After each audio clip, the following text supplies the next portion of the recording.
Hello everyone and welcome back to Destiny. Since the reveal of Curse of Osiris, we have seen images of what the second Destiny 2 expansion might be about.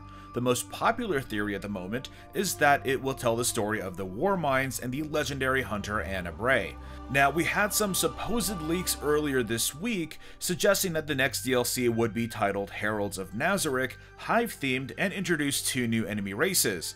The more I think of this, the less I think it's actually practical for a DLC, and might sound like it could be for next fall's major expansion, but even that is looking less and less likely with how much the game is setting up Savathûn as the next big bad. Now today, attention has been shifted back to some information that we've actually known for a while now, but haven't really dived into. On the Japanese PlayStation Store, the title of the second expansion is written in as Gods of Mars, and I believe that this is the real deal. So are we going to Mars? Will we be helping Anna Bray? And is Charlemagne the villain of this second expansion?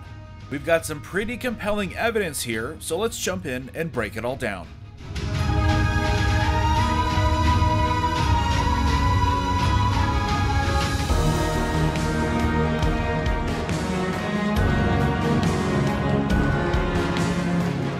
So let's start with a brief overview of what we know.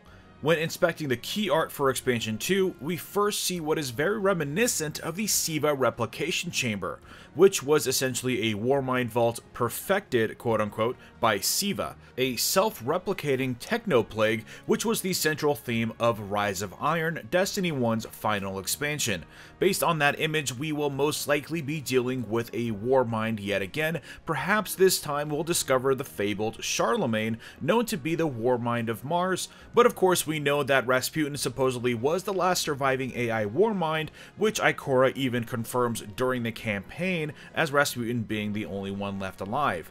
But of course anything is possible for the purposes of a dramatic story.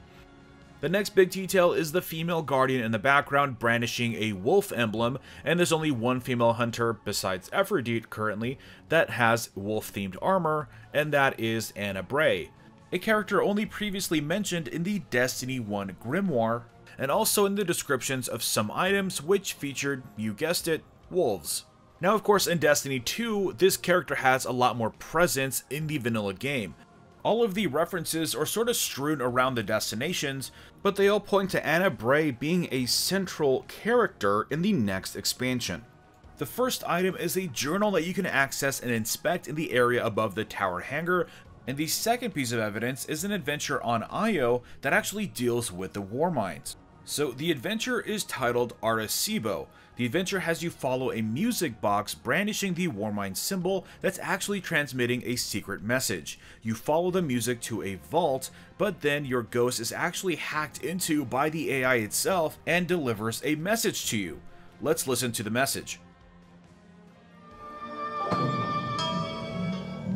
Ah, that music, it hurts. Just give me a second. It says, never ask for anything, and especially from those who are stronger than you. They'll make the offer themselves and give everything themselves. I don't understand. Something's happening.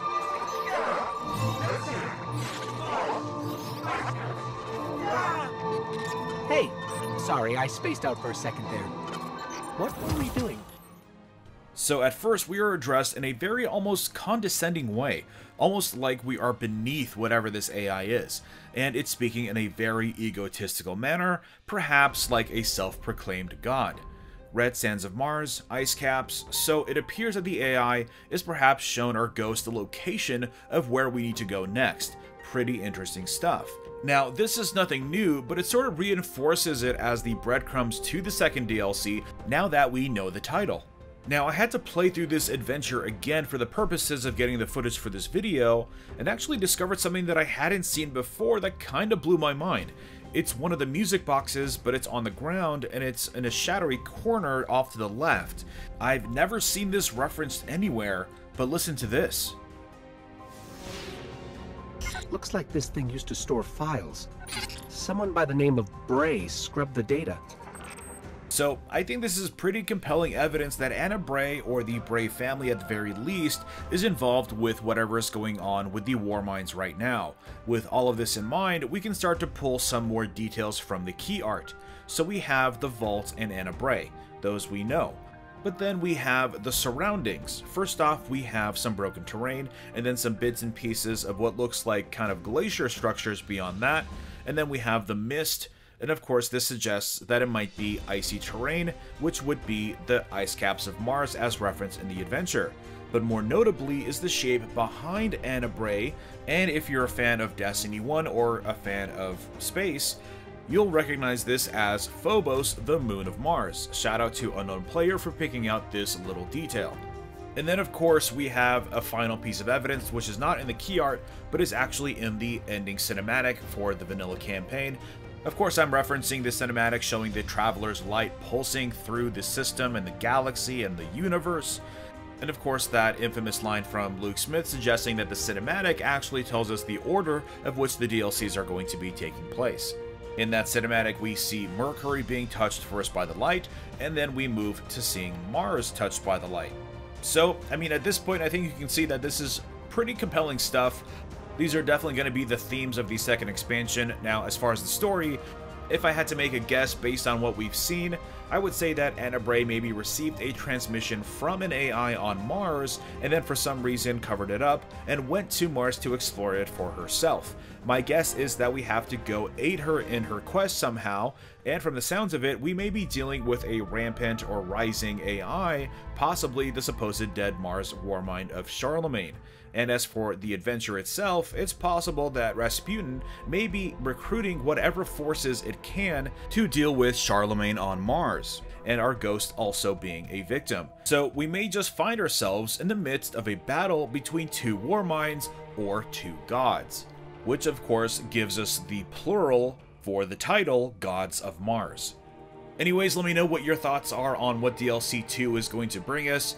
Whatever it is, I hope Bungie has taken the feedback from Chris of Osiris and spends extra time to make sure that the DLC actually delivers on the lore and the stories that we want to learn about. Anyways, drop a like if you enjoyed this video and subscribe for more Destiny content. And I will see you all next time.